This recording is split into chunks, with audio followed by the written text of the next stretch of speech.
Mesdames, Messieurs, bonjour. Édition spéciale d'Ounour consacrée au premier tour des élections territoriales. Paul Jacob est arrivé en tête hier soir devant Gilles Simeoni. José Rossi remporte la primaire à droite. Avant de voir quelles sont les stratégies d'alliance pour le second tour, 6 listes peuvent donc se maintenir. Une seule, celle de Dominique Bocchini, peut fusionner. Le scrutin est marqué aussi par la percée du Front National. Tour d'horizon de ce premier tour avec Pierre-Simon Poli. Paul Jacob et Maria Doudidjé ont le sourire et pour cause, donné en 4e position dans les sondages, la liste Prima Agorsiga sort en tête de ce premier tour avec plus de 18% des voix. En revanche, la déception se lit dans le regard de Gilles Simeoni. La liste Fema Agorsiga qu'il conduit arrive en 2e position et perd 500 voix par rapport au territorial de 2010. Derrière, les deux listes de droite sont au coude à coude, mais c'est José Rossi qui mène les débats avec 300 voix de plus que Camille de Roccaser. Score historique pour le FN, les électeurs ont donné raison au sondage. Christophe Cagnogne obtient plus de 10,5 points. Sourire crispé pour Jean-Guy Talamogne en 6e position. Corsica Libre a fait moins de 8%, un score plus bas qu'en 2010. Faute à la désunion avec le Rhino National et qui obtient plus de 2 points. Autre déçu, les 4 listes de gauche. Avec 5,6%, le front de gauche de Dominique Bocchini peut toujours espérer être représenté en fusionnant avec une liste qualifiée pour le second tour. Sous la barre des 5%, Jean-Charles Orsucci, Emmanuel De Gentil et Jean Soucarelli perdent quant à eux leur siège. Enfin, en dernière position, Yassine Santoni obtient un peu plus d'1% des suffrages exprimés. Enfin, autre information importante de ce premier tour, l'abstention moins forte qu'au niveau national, 40,34% hier sur l'ensemble de la Corse. Nous le verrons durant cette émission. Cela aura sans doute une incidence pour le second tour. Comment ces résultats ont-ils été perçus et commentés? Reportage dans la région bastiaise ce matin, Solange Gradiani et Christian Julian.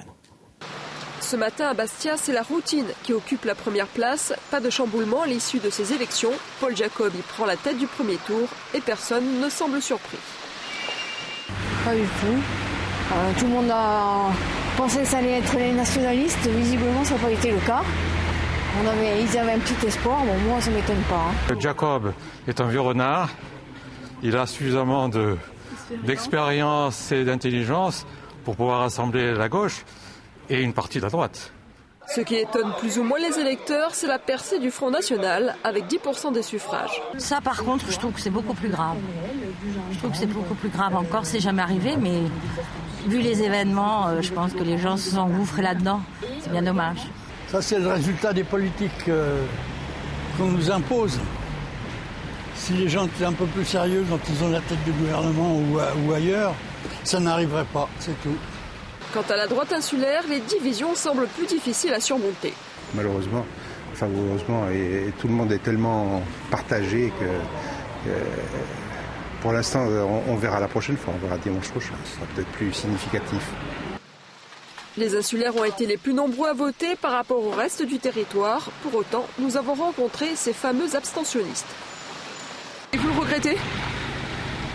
Oui, toujours, bien sûr, mais bon, prochaine fois. Mais vraiment, ça m'a jamais intéressé et je pense que ça m'intéressera jamais en fait. Des abstentionnistes qui seront tout de même courtisés au second tour.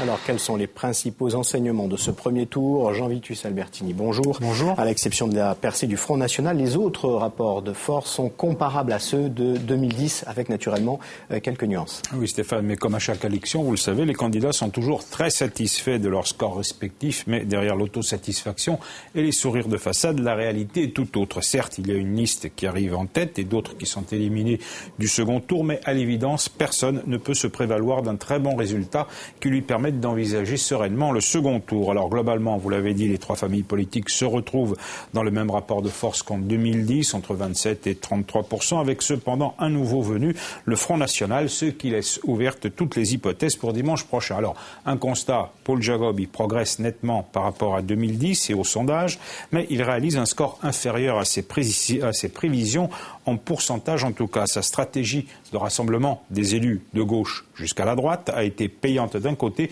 mais a trouvé également ses limites. De l'autre, il se retrouve aujourd'hui en rassembleur d'une gauche qui a disparu de l'Assemblée territoriale, ce qui ne va pas aller sans difficulté pour le second tour. Sa consolation, c'est que les autres forces politiques n'ont guère de quoi se réjouir du résultat. Les nationalistes sont globalement à peu près stables, même si Gilles Simeoni ne réussit pas son pari de virer en tête et subit même un certain effritement de son électorat, surtout en Corse du Sud. Quant à Corsica Libre, elle voit son score amputé par celui du Rhino. L'union pour eux est indispensable, mais elle aura sans doute autant d'avantages que d'inconvénients. Enfin, la droite, qui ne réussit guère son opération de reconquête cette fois-ci, s'est dispersée dans des divisions internes et a vu plusieurs élus de poids passer chez l'adversaire jacobiste, ce qui a entraîné une désaffection de son électorat, réfugié soit dans l'abstention, soit dans le vote Front National. Elle s'unira pour le deuxième tour, bien sûr, mais sans certitude de victoire. Alors justement, l'un des faits marquants de ce premier tour, c'est la percée du Front National. Oui, c'est un retour gagnant. Il bénéficie de la vague nationale bleu-marine sans réaliser pour autant le score du reste de la France. Il revient quand même dans le jeu territorial. Alors la crise, les attentats, la défiance vis-à-vis du système politique et des partis, ici comme ailleurs, avec moins de force cependant, explique ce résultat du Front National. Merci Jean Vitus. Vous venez de le dire, Paul Giacobbi est donc arrivé en tête hier soir en obtenant 18,5% des suffrages. Le président du Conseil exécutif sortant peut en théorie bénéficier de reports de voix de plusieurs listes de gauche, mais il ne peut faire alliance qu'avec le Front de gauche de Dominique Bouquigne. Les discussions se sont déroulées ce matin. Comment Paul Giacobbi et ses colistiers préparent-ils le deuxième tour? Un reportage de Marie-Françoise Stéphanie avec Jennifer Capaille. Liste des choses à faire ou pensée d'un lundi particulier. Studio à son bureau ce matin, Paul Giacobbi a programmé sa journée de négociation. Le président de l'exécutif sortant arrive en tête au premier tour avec 18,4% des voix. Il compte rassembler les listes de gauche. On a entamé les négociations avec Dominique Bouquigne et également nous sommes en contact avec d'autres. J'ai eu le Parti socialiste au plan national et j'aurai encore beaucoup de contacts d'ici la fin de la matinée et le début de l'après-midi. Et puis nous avons des remontées de terrain, c'est-à-dire qu'on constate que à droite, au centre, à gauche, tout le monde est conscient du choix qu'il faudra que l'accord se fasse. Les négociations viennent de commencer entre Paul Giacobbi, le président de l'exécutif sortant, et Dominique Bouquigne, le leader de la liste Front de gauche. À la table de la réunion sont présents également les conseillers de Paul Giacobbi, Mimi Viola et François de Perrette. La liste Front de gauche de Dominique Bouquigne a tout intérêt à se rallier à Paul Giacobbi. Hier, au siège du parti, les mines n'étaient pas à la fête. 5,6% des voix, c'est à peine de quoi fusionner avec une autre liste. Il faudra que Agorce et Gran Comune, Prima Agorce, ça fusionne. Peut-être même il faudra qu'on donne un nom merveilleux encore plus fort à cette deuxième liste. Il ne s'agit plus de Prima Agorce et Gran Comune. Il s'agira d'une nouvelle liste soutenue bien entendu par tous les hommes, toutes les femmes de gauche, tous les démocrates, tous les patriotes qui en Corse veulent faire barrage à la droite et à l'extrême droite. Hier soir, Emmanuelle de Gentile, tête de la liste investie par le Parti socialiste, annonçait qu'elle allait réunir ses colistiers avant de donner des consignes de vote. Et si on totalise le nombre de suffrages, la gauche arriverait en tête avec 46 249 voix à l'issue de ce premier tour. Mais Jean Vitus, le score de Paul Giacobbi, malgré le score de Paul Giacobbi, la gauche est plutôt en recul et surtout très morcelée. Oui, je suis bien un recul assez net, passant de 40% en 2010 à 33% cette fois-ci. Mais surtout, elle se retrouve exclue de l'Assemblée territoriale, si on accepte évidemment la liste de Paul Giacobbi et éventuellement celle de Dominique Bouquigne. Alors la pluralité à gauche a disparu et le rassemblement de 2010 est aujourd'hui impossible à réaliser. Plusieurs explications peuvent être avancées dans la disparition des trois autres listes de gauche. Leur division évidemment portait en germe l'échec, c'est ce qui s'est passé.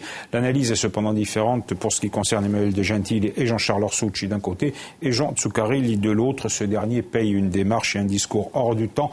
Le républicanisme affiché, les lecteurs n'y croient plus. Jean Tsuccarelli a par ailleurs perdu nombre de ses soutiens de maires, de communes du Sud notamment, qui ont rallié au premier tour Paul Giacobbi. Jean Tsuccarelli a accumulé les défaites électorales en un temps record. Il se retrouve aujourd'hui hors du jeu politique. Alors les choses sont un petit peu différentes pour Emmanuelle de Gentile et Jean-Charles Orsucci. Ici, c'est moins le discours que la division qui a été sanctionnée, l'incapacité à surmonter les divergences, moins politique que personnelle d'ailleurs. Cela leur a coûté cher. Pourtant, l'espace politique existait, même au-delà de ce scrutin. Une force politique de gauche autonomiste dynamistes avec des leaders jeunes avaient sans doute un avenir. Les deux se sont employés à l'étouffer dans l'œuf. Là encore, la sanction de l'électorat a été immédiate. Enfin, et c'est un enseignement important quand même, le front de gauche est laminé. Il franchit à peine la barre des 5%. La perte successive de ses points d'appui à Bastia, à Ajaccio, l'absence de relève également l'ont conduit à une quasi-marginalité. Même s'il peut espérer sauver quelques élus dimanche en s'alliant à Paul Jacob, ce sera aux conditions de ce dernier et ce ne sera pas les conditions de 2010. Alors voyons maintenant la situation au sein de la famille nationaliste, deuxième force politique à l'issue du premier tour. Si l'on fait le total des suffrages des trois candidats, 37 400 voix environ, soit 1103 de plus par rapport à 2010. Gilles Simeone est arrivé en tête. Des discussions sont en cours pour savoir si l'union se fera avec Corsica Libera pour le second tour. Le point Anne-Marie Lecce. Fin de soirée électorale au bureau centralisateur de Bastia, Gilles Simeone et son équipe apparaissent un peu crispés. Ils espéraient faire la course en tête au premier tour, mais c'est la liste de leur principal adversaire, Paul Jacob, qui les devance. Alors certes, leur score est fort, 17,62%. Certes, à Bastia, ils sortent en tête, mais avec un taux d'abstention important dans la ville où Gilles Simeone est pourtant le maire. Ils peuvent encore gagner, mais pour espérer l'emporter, Femuago-Ortiga doit travailler la mobilisation et de regarder leur progression dans l'île. En milieu rural, là, dans les endroits où on pensait être faible, enfin où on nous disait faible, nous avons fait de très très bons scores, ce qui prouve bien qu'on a fait jeu égal avec les tenants du système en Balagne, en Centre-Corse et ailleurs. Donc ce qui prouve bien que la marge de manœuvre de progression est d'une part dans le cadre du rassemblement que nous allons opérer, d'autre part de convaincre les Corses de rentrer dans cette dynamique qui a été enclenchée ce soir. Les nationalistes modérés doivent rassembler et se rassembler. Et le travail de fusion n'est possible qu'avec les autres nationalistes. Dès hier, Gilles Simeone et les siens se sont réunis dans leur permanence pour préparer les négociations avec les représentants de Corsica Libera. Les indépendantistes ont réalisé 7,8% des suffrages. C'est moins que prévu. Depuis la fin de la campagne, ils n'ont qu'un credo. L'heure n'est plus aux reproches, mais à l'union. C'est un événement de portée historique qui est aujourd'hui, à notre avis, susceptible de se produire, à condition, bien entendu, d'organiser cette dynamique dans les heures qui viennent et pour commencer de fusionner les deux listes nationalistes. Et d'évoquer les scores groupés des trois listes nationalistes, près de 30%. Mais l'union reste difficile à construire. Question de contrat de mandature, de place de responsabilité, de stratégie. Pas sûr aussi que tous les électeurs veulent de l'union. On verra bien la suite à donner à cette affaire. Vous êtes bien hésitant, pourquoi ? Non, moi c'est pas d'hésitation, je dis simplement qu'il faut avancer les uns les autres de manière claire et on aura des choix à faire entre les deux tours et on doit les faire de manière collégiale. La ligne de fond, c'est bien sûr de réunir l'ensemble de la famille nationaliste et c'est aussi d'élargir au-delà toutes les forces de progrès, toutes celles et tous ceux qui veulent une véritable alternative. Cette nuit, les deux camps ont fait leur compte et travaillé séparément. Il leur reste 24 heures pour conclure un accord. Alors, quelle stratégie pour les nationalistes pour le second tour? Sébastien Thierry, bonjour. La progression est globalement de 1000 voix par rapport à 2010, on vient de le voir. Cela peut paraître faible, mais les nationalistes conservent encore des possibilités de victoire pour dimanche prochain. Oui, bonjour Stéphane. Le bloc nationaliste est stable, vous le disiez, par rapport à 2010, autour de 28%. Il progresse en effet d'un millier de voix, mais cette famille politique n'a pas su tirer profit des victoires et de la dynamique suscitée autour de ses idées depuis le dernier scrutin et au cours de la mandature. Elle a raté hier son pari, celui d'arriver en tête au premier tour. Et si l'on regarde de plus près, c'est bien du côté de la tendance modérée que la progression escomptée n'est pas au rendez-vous, bien au contraire. Femuago-Ortiga recule d'un millier de voix et d'un point, alors que depuis 2010, Gilles Simeone est devenu maire de Bastia. Fem se renforce un peu en Haute-Corse, mais ça ne suffit pas à compenser les pertes en Corse du Sud. La famille indépendantiste, elle, qui alignait deux listes, progresse d'un point par rapport à 2010 où elle était unie. Corsica Libera gardant bien sûr le leadership au sein de cette tendance. Alors l'enseignement de ce premier tour, malgré les bémols, c'est aussi que pour la première fois, les nationalistes sont en capacité de remporter ce scrutin au vu du rapport de force avec les autres familles politiques. Pour cela, il leur faudra d'abord réussir l'union entre FEM et Corsica Libera, s'appuyer ensuite sur l'appui du Rhino, avec les divergences qu'on connaît qui sont très fortes, ça sera difficile, mais ça ne suffira pas. À défaut d'un soutien des partenaires potentiels comme Emmanuel De Gentil, Jean-Charles Orsucci, qui n'ont pas franchi les 5%, les nationalistes devront convaincre les électeurs de ces deux courants et au-delà les nombreux abstentionnistes pour espérer l'emporter. Merci Sébastien pour cet éclairage. Voyons maintenant la situation à droite. José Rossi remporte la primaire face à Camille de Rocazère. Comme annoncé durant la campagne, les deux listes doivent fusionner pour le second tour. Comment les deux camps ont-ils vécu cette soirée? Le point avec Stella Rossi. Hier, c'est à Ajaccio que José Rossi fait son plus beau résultat. Dans cette ville, l'ancien ministre arrive en tête avec 27% des voix, un score qu'il doit en grande partie à une campagne de poids menée en sa faveur par le maire Laurent Marcangeli et ses colistiers ajacciens. On sent bien qu'il y a une volonté en tout cas de changement, une volonté d'alternative au pouvoir en place à la région actuelle. Nous sommes encore très confiants, encore une fois très confiants en ce qui concerne la victoire de la droite au deuxième tour. José Rossi sera donc vraisemblablement à la tête de la liste de fusion de la droite au second tour. Pour le candidat, l'heure est au rassemblement. Quant aux négociations entre les deux listes, elles seraient rapides. Nous avions un accord public et préalable. Nous avons arrêté les règles du jeu. Celui qui arrive en tête conduit la liste. Il se trouve que c'est moi, contrairement aux informations qui étaient données en début de soirée. Mais nous sommes interchangeables, Camille de Rocazère et moi-même. Et la liste, elle est très facile à faire puisque nous sommes à parité et quasiment à parité. Donc celui qui conduit la liste, la conduira effectivement. Mais après, il y a une parité stricte entre les membres de la liste. Camille de Rocazère, arrivé second à droite avec 12,7% des suffrages, jouera le jeu de la fusion avec l'autre liste. Nous allons nous retrouver pour nous rassembler et essayer de recomposer notre famille politique et en même temps aller chercher les électrices et les électeurs qui ne sont pas portés sur nous, sur nos deux listes au premier tour. C'est globalement que je suis déçu. Pourtant, hier, le total des voix de droite était un peu plus élevé que lors des territoriales de 2010. Aujourd'hui, où trouver les ressources nécessaires pour une victoire? La droite se réunira cet après-midi à Ajaccio.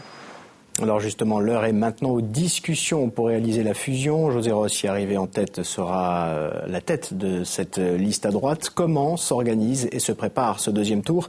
Les explications avec Dominique Moret et Franck Rombaldi. Nous sommes ici devant la permanence de Camille de Rocazère à Ajaccio, où le député porto-vecchia est attendu d'un instant à l'autre. Tout à l'heure, des membres de sa liste étaient au café, ici à deux pas. Ils y ont rencontré des membres de l'autre liste de droite, des proches de José Rossi, notamment Laurent Marcangeli, le maire d'Ajaccio. L'ambiance était plutôt cordiale. Alors, dans la forme, comment vont se passer les négociations? Après une première rencontre ici avec ses colistiers, Camille de Rocazère va rejoindre José Rossi. Alors, on ne sait pas si ce sera en tête-à-tête, comme on l'a entendu, ou en petit comité. Quoi qu'il en soit, ensuite, chacun des deux candidats va retrouver sa base. Dans le fond, la liste est déjà, pour ainsi dire, faite. On sait que José Rossi devance Camille de Rocazère de 700 voix seulement. C'est presque une égalité parfaite. Cela signifie que 26 noms de la liste seront issus du camp Rossi, 25 du camp Rocazère. La liste sera conduite bien sûr par José Rossi, qui sera président du conseil exécutif en cas de victoire de la droite, et Camille de Rocazère, président de l'Assemblée. On sait également que la liste devra être déposée demain, mais il faut faire vite, demain en préfecture, mais il faut faire vite parce qu'il faut la donner à l'imprimeur dès ce soir. Et dans ce duel entre José Rossi et Camille de Rocazère, le résultat de la ville d'Ajaccio, on l'a vu, a fortement pesé. Laurent Marcangeli, le député maire de la ville, a mobilisé nettement en faveur de la liste de José Rossi, sur laquelle il est en 5e position. Marie-Christiane et Sabrina Cicchini. José Rossi. 4656 voix. 4656 voix pour José Rossi, auquel il faut ajouter les 1444 voix de Camille de Rocazère, soit un total de 6100 suffrages pour la droite ajaccienne, un peu moins que l'objectif visé durant la campagne, mais mieux qu'en 2010. Nous réalisons une performance tout à fait honorable, eu égard à la forte abstention qui s'est produite aujourd'hui. À noter qu'il y a une belle poussée du Front National sur la ville, et que notre famille politique, qui je le rappelle était en 3e position en 2010, vire en tête avec plus de 4600 voix, ce qui est en soi, eu égard à la courte campagne que nous avons menée et à ce défaut de mobilisation, un sentiment de satisfaction. Rossi. Rocazère. Après une campagne très active du député maire, l'arrivée en tête de José Rossi sur Camille de Rocazère conforte d'une certaine manière le maire d'Ajaccio, tout en sachant qu'il y a encore beaucoup de chemin à faire. Nous avons entrepris depuis plusieurs années le rassemblement de notre famille politique sur la ville d'Ajaccio. Cela s'est vu sur des départementales, cela s'est vu sur les élections législatives de 2012 et sur 2 élections municipales. Notre famille, elle a besoin d'encore plus se rassembler maintenant.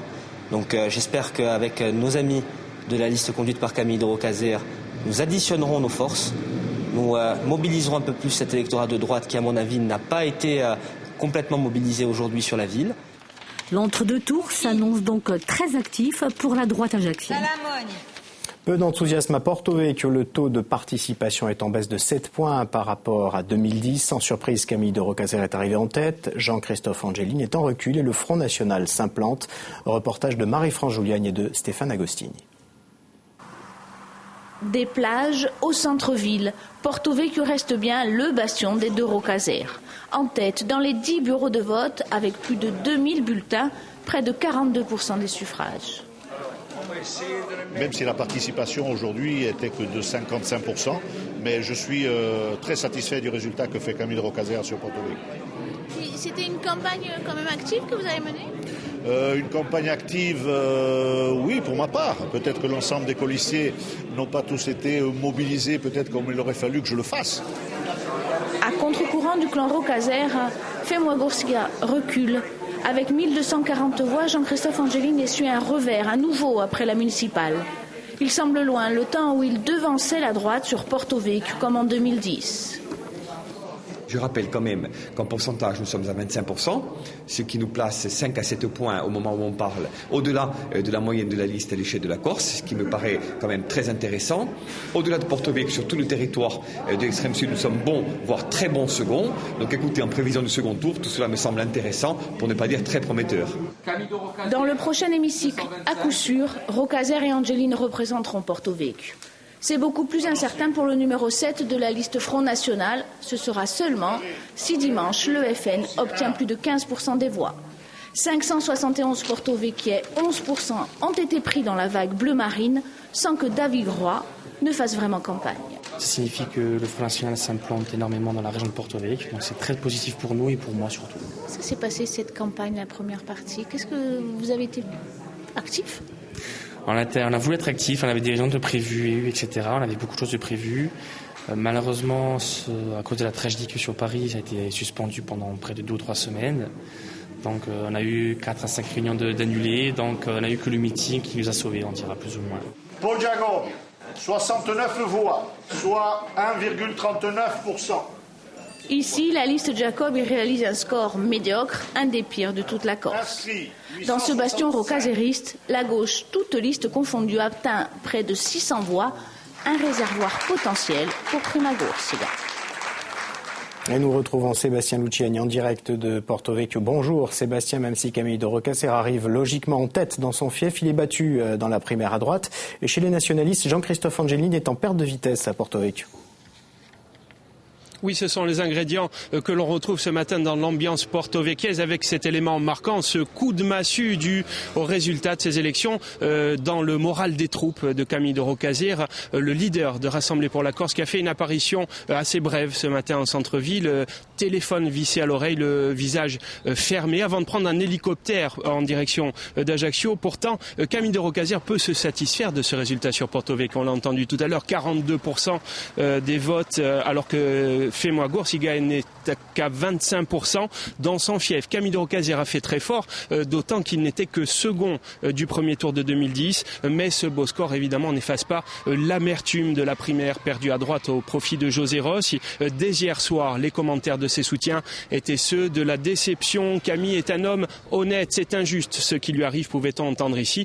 Amertume également, on le disait, du côté de Jean-Christophe Angelini, l'autre pilier de Fais-moi Gorsiga aux côtés de Gilles Simeone, qui ressort de ce scrutin affaibli politiquement à Porto Vecchio. On attendait un coude à coude entre les deux propositions politiques, les deux hommes. Eh bien, l'autonomiste s'est fait largement distancer hier soir. Ces deux hommes qui mangent à des degrés divers leur pain noir, mais ils sont déjà dans la dynamique du second tour avec, dans les prochaines heures, évidemment, beaucoup de travail pour eux. Sébastien, le duel José Rossi, Camille de Rocazère a-t-il été préjudiciable à la droite qui, rappelons-le, s'était largement imposée lors de la dernière élection départementale de Corse du Sud, Jean Vitus? La droite enregistre au soir de ce premier tour une très faible progression en voix par rapport à 2010. Oui, alors on pensait que l'enjeu à droite se situerait essentiellement dans la rivalité entre José Rossi et Camille de Rocazère. Eh bien finalement, elle est passée au second plan cette fois-ci parce que le score global de la droite, très en deçà de ses prévisions, a occulté la question du leadership. Alors la droite est stable, c'est vrai, mais avec un résultat relativement bas eu égard à son implantation municipale et départementale, du moins en Corse du Sud, ce qui lui assurait auparavant de compenser une influence moindre en Haute-Corse ne lui permet plus aujourd'hui de faire la course en tête.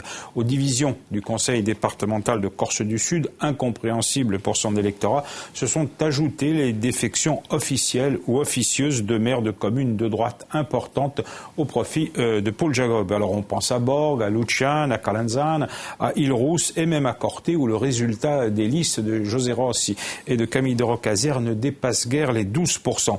Enfin, la droite pâtit également de la percée du Front National. Dans les 10% réalisés par Christophe Cagnoni se retrouvent bien des électeurs de droite déçus par ce que l'on vient d'exposer précédemment. Alors, pour tempérer l'analyse, je dirais quand même que la droite conserve toutes ses chances pour la victoire finale, mais à deux conditions au moins. D'abord, un report de voix quasi intégral entre les deux listes et une mobilisation des abstentionnistes, notamment dans certains fiefs, on l'a vu, comme à Porto Vecchio ou encore à Ajaccio, où des réserves de voix existent. Jean Vitus, on l'a déjà évoqué, après 23 ans d'absence, le Front National fera son retour au sein de l'Assemblée de Corse. Christophe Cagnoni obtient plus de 10,5% des suffrages à l'issue du premier tour. Même si les résultats sont inférieurs à ceux du Front National dans les autres régions, le parti de Marine Le Pen confirme donc son implantation dans des quartiers d'Ajaccio et de Bastia, ainsi que dans des communes proches des deux grandes agglomérations. Reportage de Céline Aubert, Sabrina Tchekini et Marion Fiam. Ce matin à Alat, découverte dans le journal des scores du premier tour. Comme partout, le nombre de voix est analysé village par village. Et à Alat, c'est Christophe Cagnoni qui arrive en tête très largement. Oui, ça nous choque parce que, enfin pas que ça nous choque, ça nous surprend parce qu'un village comme Alat n'a pas besoin de voter FN. Et puis on est bien, quoi. C'est un beau village.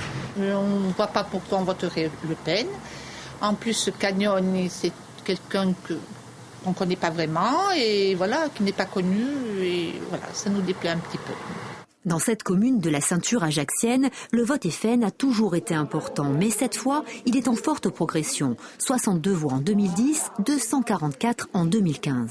Un vote mystérieux, tabou pour certains, inévitable pour d'autres. Tous mes amis votent Front National. Que ce soit à Alat, Ajaccio ou ailleurs, tous mes amis votent Front National. Et pourquoi alors ? Je vous l'ai dit, c'est par rapport à tout ce qui se passe, tout ce qu'on entend.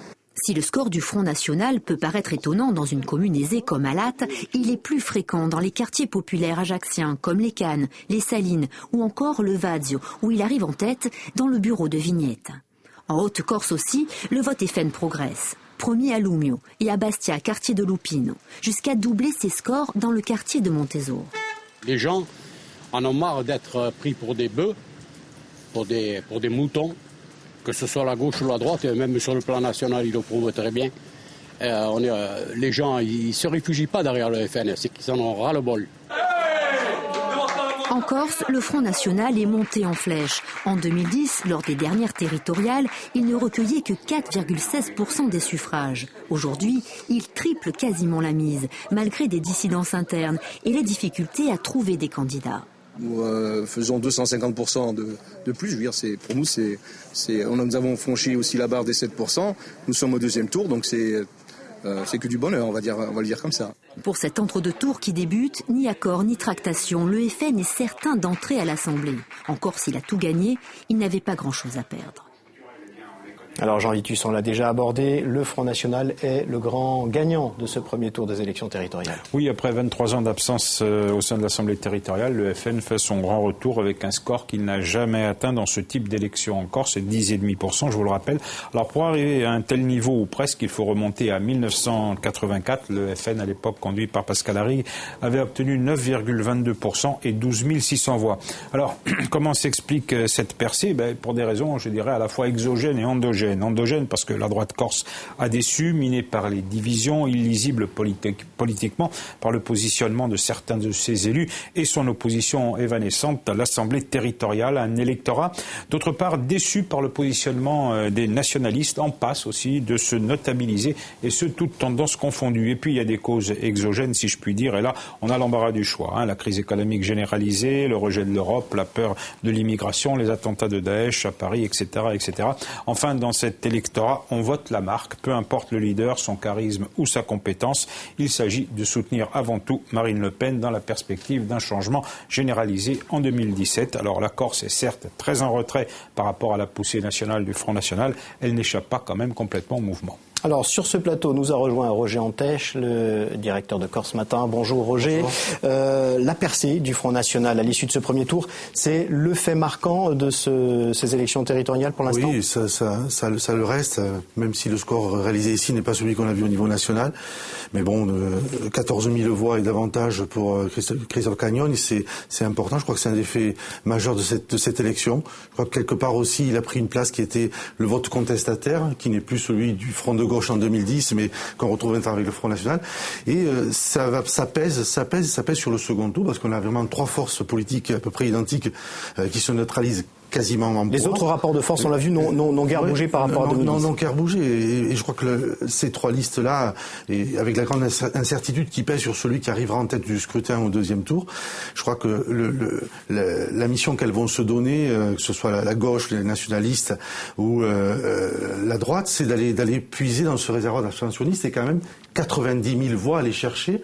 C'est le poids des abstentionnistes sur ce premier tour. Un autre élément important, c'est évidemment le score de Paul Jacob. La stratégie électorale, visiblement, a été payante et sa progression est importante. En Corse du Sud, il double ses voix. Et il double ses voix, alors ça c'est assez notable, dans 4 communes essentiellement. Oui, alors l'architecture de la liste était importante et on le voit dans les résultats.